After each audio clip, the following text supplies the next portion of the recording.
we can't just go live to market and send 500 emails a day from an email address. You'll get blacklisted immediately and you'll never be allowed to email again from that email address or the domain.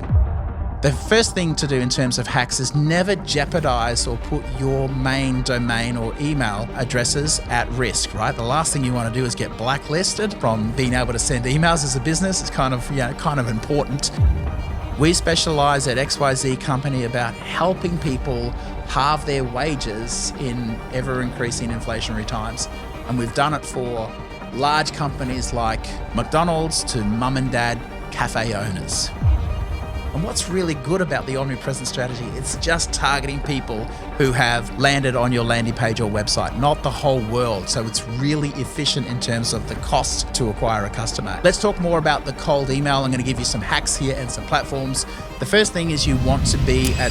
Welcome to the Results-Based Marketing Podcast, the podcast for business owners looking to leverage wildly profitable and cutting-edge marketing, lead generation, and lead nurture campaigns in their business. I'm Simon Cryer, the founder of Automate Convert, where we've literally helped clients generate millions, hundreds of millions of dollars using the exact strategies that I'm going to share with you in this podcast. So if you want to automate, convert, and dominate your industry, you're in the right place at the right time. Let's get started. Thanks for being here. Hey, it's Simon here from the Results-Based Marketing Podcast. I'm excited to be with you today. Today, we are going to break down the art and science of cold email. It's going to be a really, really valuable episode for you because it's a potential game changer for your top-line revenue if you're in a business-to-business product or service business. So listen in, you're going to have a lot of fun. Cold email is such an awesome strategy if you're in the business-to-business sector. I love it. We use it here in our own agency because at our agency, surprise, surprise, we eat our own cooking here. So we know what the heck we're talking about, which is probably a key point. If you're looking at choosing a digital marketing agency, have a look at what they're actually doing to build their own business. That might be a really good question for you to ask if you're making a short list of different agencies to choose from. One of the strategies that I love is cold email marketing. That's because I'm half Scottish and a bit tight, and I'd rather email for free rather than spend a fortune on ads. So it's a great complement to have for your business, and it can form part of an overall strategy. Let's say you did cold email marketing to businesses where you offered a service, and then that part of their customer journey, which by the way is the action steps that they take with or without your recommendation. They might check you out on socials, like you're checking me out on socials maybe right now on my Instagram to see if I know what the heck I'm talking about, or if there's an authority or experience in the service provider or business that you're looking at doing. So your potential customers are going to be doing the same thing. They're going to check you out. They'll check you out on LinkedIn. They'll check you out on socials to see if you're trustworthy, to see if you have a authority in the space. And so they're looking to know, like, and trust you, right? And also know that you're credible as a person, that you know what the heck you're talking about. So really important to know that. So when we're looking at an overall strategy, we might start with cold email. And then if they go to your landing page or your website,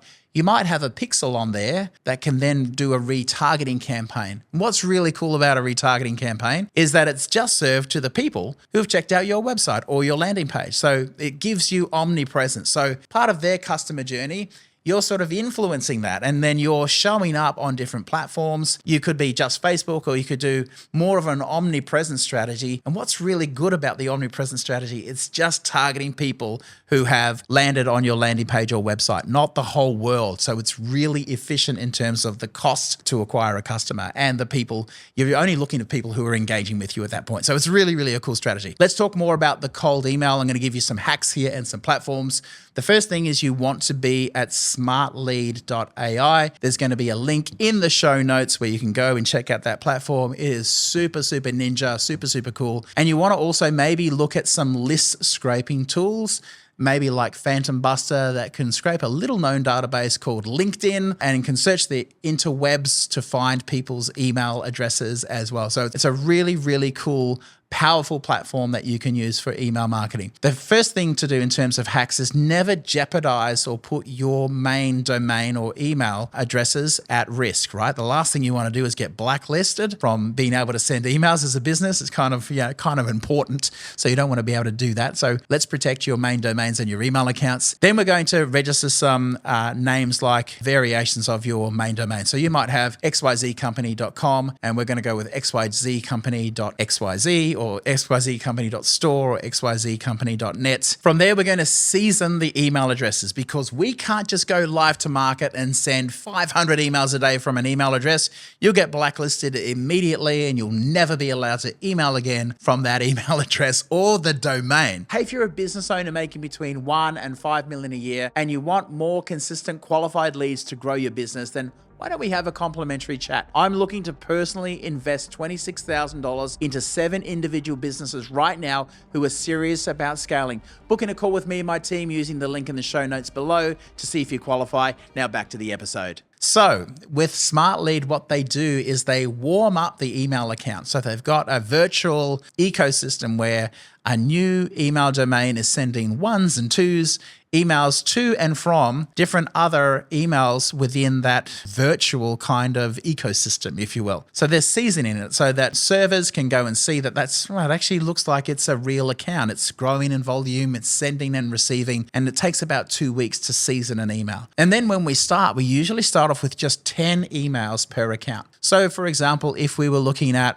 getting 10 domains, we'd be able to attach probably 3 email addresses of each domain. So that would be 10 times 3, right? So that would be 30 different email addresses we would have at 10 emails a day, 300 emails a day initially, right? We're going to get a lot more, right? But we just start off with 10 for about 2 weeks after the initial 2 weeks of getting our account seasoned. And then we're going to go 2 weeks after that to 20 emails a day, 2 weeks after that to 30 emails a day, which will give us 900 emails a day. We can get some pretty good traction after 900 emails a day. Now, a couple of things we want to do. The headline is so crucial for getting your campaign open rates. So it's typical for us. Get this, guys. For us to get an open rate, typically we're in the 50 to 60% open rate for our clients, which is incredible when you consider that the average open rate for a database email, which is people who know, like, and trust you already, the average open rate is between 15 and 25%. So these are complete strangers who are at an open rate of about 50 to 60%. It's amazing, right? If it's done properly. This is the art part of it. The science part of it is the platform and how you set it up.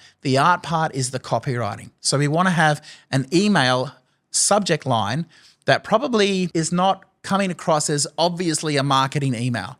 I have clients who go, because we have a guy on team who just specializes on cold email. So we get the copy, the headlines, the series of emails. It might be 4, it might be 3. Yeah, they just give it the thumbs up. I just want to make sure that we're not saying anything non-compliant or it's nothing illegal. I want them to proofread it to check it for spelling. We've already done that in-house. But I had one client just yesterday who came back and made 67 edits to the email. And at that point, it ceases to become our work and becomes her work, right? So it's just like, no, that's not what I want to do. I don't need you to rewrite it, because why do you even need us if you're rewriting it? We get your brand, we get your voice, we understand your target market. The whole thing with cold emails is that no one has the opportunity, especially if they don't know you, no one wants to read War and Peace. So a 300-word email is not going to work for cold email. You just want to relate to them. Have a subject line which is clearly not advertising, clearly not marketing. I don't want to talk about the benefits of your service or the solutions. I just want to talk to something that's going to arouse curiosity. And it might be something like rising costs for cafes, or coping with inflation, coffee shop closure, something like that. If we're in the cafe space and we're looking at targeting coffee shops, we're going to have something like fear-inducing. I'm not marking anything. So coffee shop insolvency would be something which is really compelling. It's like, oh my God, is that me? Am I insolvent? It could be something like that, right? Something that's going to be curiosity, brings them right back into the copy. So the idea of the subject line is to get an open rate and to get a read-through rate. The cool thing about using something like Smart Leads, it's going to get you out of the promotions inbox for Google. If you don't know already, and if you're a Google user, you'll see you've got a new inbox called promotions, which is just another word for spam. The promotions inbox, if you're in there, it's like a graveyard. No one's ever going to see your email. That's why it's a good idea to use some cool science like Smart Lead as a platform. Again, the website address for that is in the show notes. Go check it out. Yeah, so once we've got that up and running, we've got a cool subject line, we're going to talk about being brief. And the being brief, let's say we've scraped a list from LinkedIn. It's like, I notice you're in the cafe space and I wanted to see how your cafe is being affected by rising costs of staff and rent. And then it's about who you are as the business. We specialize at XYZ Company about helping people halve their wages in ever-increasing inflationary times.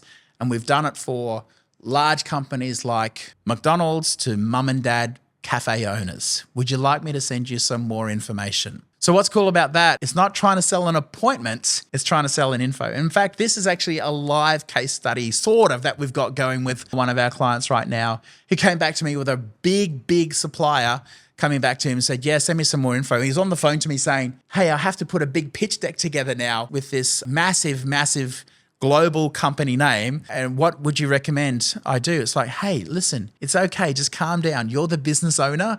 And he is also the national manager for the country for this massive brand that you would know about. Just say, hey, listen, why don't we have a quick chat on the phone? Now, listen to the nuance here. We're not getting on a Zoom call. Why? And we're not doing an in-person meeting. Why? Because it's too much commitment. I'm thinking if you ask me on a Zoom call, I'm going to think it's at least half an hour. Maybe it's a pitch fest. Maybe it's disguised as a discovery call or a strategy session. I'm thinking I'm at least an hour in because you're going to try and sell me something. Same with an in-person meeting. You're probably not going to leave my office until I kick you out. That's another hour. I don't have an hour. I'm a busy top-end executive. So the email following up is like, yeah, send me some more info. Is like, hey, I understand you're busy. Why don't we just get on a quick 5-minute phone call and then I can figure out the best information to direct you to. All we're trying to do is make a micro commitment, make them say yes, be easy to do business with. So a quick chat and you're speaking to their laziness and their busyness. What I mean by that is that most people are naturally lazy. And so if you say, why don't we get on a quick 5-minute call? They have to come up with a reason why it's a bad idea. And they're probably not going to do that because most people are naturally lazy or they're just busy doing other things. So they say, yeah, why don't we just jump on a quick 5-minute call?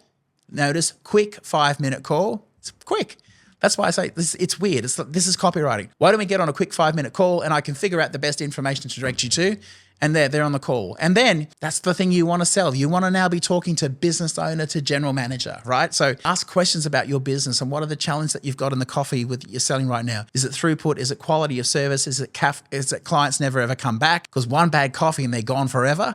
What is it? Right? Is it your wages cost? Let me show you what we did with McDonald's to sort of shave about $7 million off their expenses with our systems and our technology, right? So once you're on the phone, that's when your expertise will shine through. That's when you've got all your benefits shining through. But nothing replaces talking to faces. So a pitch deck or a stack or a brochure is never, ever going to do it. Get face-to-face as often as you can, as soon as you can. And why not do micro-commitment 5-minute calls? So there's some of the things that we do with cold email. So yeah, really succinct. I noticed you're in this industry. We specialize in this, and we've worked with clients who are this big to this small. And we help them with this benefit without sacrificing this thing or without this limitation. Do you want me to send you some more info through? Right? Then the second email is sort of like along the lines of, hey, just wanted to make sure you got my previous email. Is reducing staff costs and improving the bottom line revenue a priority for you right now? Let me know and I'll send some info through. And then the third email might be a little bit more of about your story, the experience that you have, to say, hey, I've been in this industry for like the last 24 years and I know how tough it can be day to day. That's why I wanted to reach out to see if I could help you lowering staff costs and blah, blah, blah, blah, blah. Can we jump on a call together? Or it might be, yeah, hey, I've got an idea that I want to run past you. Can you give me a call on this number? Curiosity, really short.